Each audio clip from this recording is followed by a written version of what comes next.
Have you ever stopped to think about what it takes to wake up a part of yourself that's been asleep for years? That side you buried deep down because you thought you wouldn't need it anymore, until life forces you to unearth it, even if just to survive? That's exactly what happens to June in that moment in Asgard. And I need to tell you, this scene isn't just about her awakening an armor. It's about her awakening herself. Think with me. June has always been presented as that strong, independent character who doesn't need anyone. She's the Amazon who saved Seiya when he was a child, the woman who trained alone, who became a master, who built her entire identity on the idea that she doesn't need to show weakness. But you know what happens when you spend your whole life holding everything in? Eventually, you break. And there, in that frozen moment in Asgard, surrounded by impossible enemies, with Hyoga unconscious on the ground, she breaks, but not the way you imagine. Because see, there's a type of breaking that destroys you, and there's another type of breaking that rebuilds you.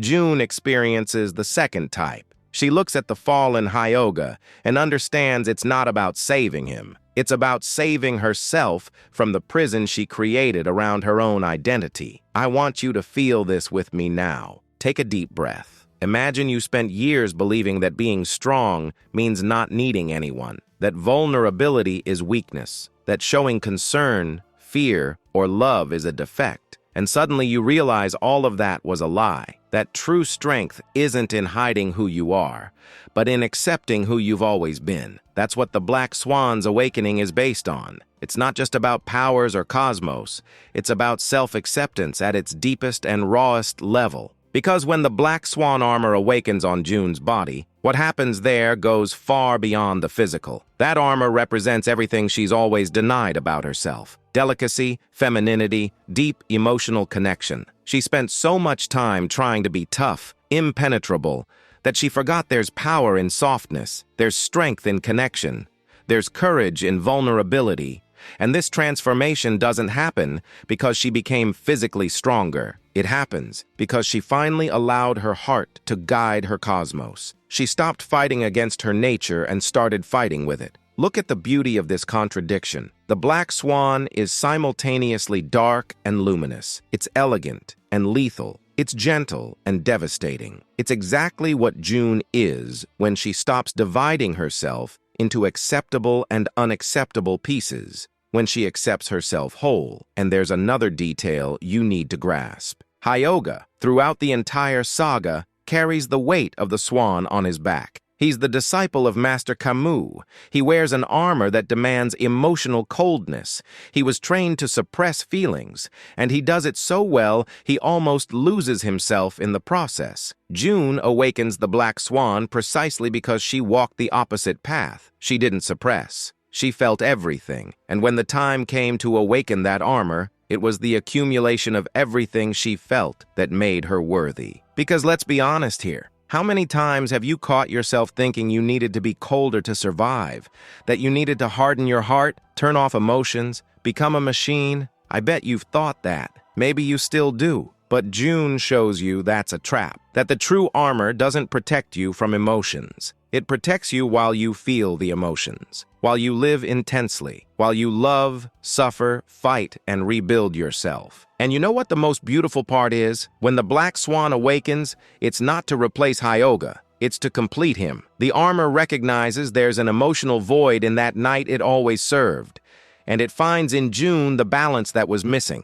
This isn't defeat for Hyoga, it's redemption for both, because he learns he needs emotion, and she learns she can be emotional without ceasing to be strong. Now come with me on this image. When the Black Swan armor forms on June's body, those black wings open as if saying, "You finally understood." The dark feathers symbolize all the parts of her that were judged inadequate. The metallic shine represents the strength that was always there, waiting to be recognized. And she doesn't hesitate. She doesn't question if she's worthy. She simply accepts, because she finally understood that dignity isn't about being perfect. It's about being complete. This is the type of moment that transcends animation, that goes beyond an epic battle against Asgard warriors. It's the type of moment that makes you stop and ask, what about me? What parts of myself am I still denying? What armor do I need to awaken inside me? Because we all have our Black Swan. That side of us we hide for fear of judgment, fear of seeming weak, too intense, too sensitive.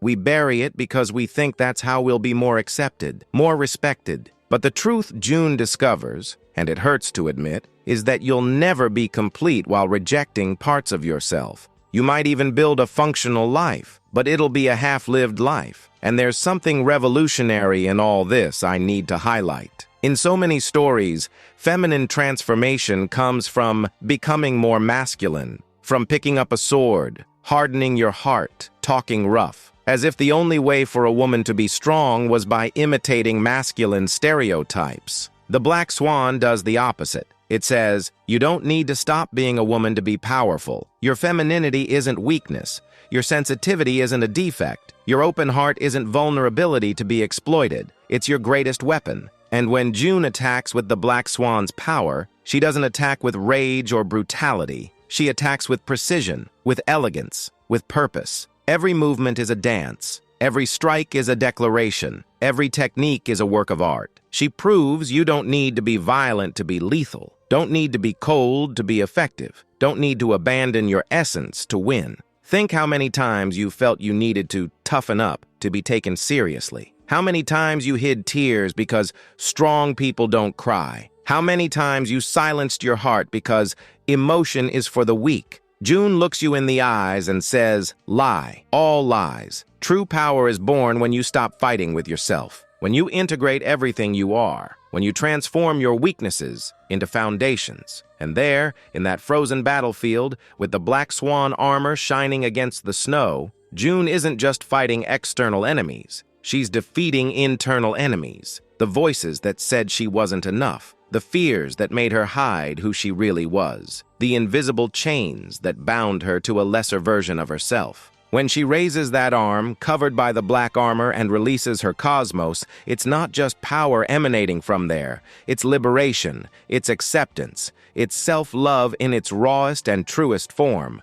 The Black Swan isn't just an armor, it's a mirror, and what it reflects isn't what you should be. It's what you've always been, waiting for permission to exist. So I ask you, as you remember this scene, as you relive that impossible and beautiful moment, what part of you is still waiting for permission to awaken?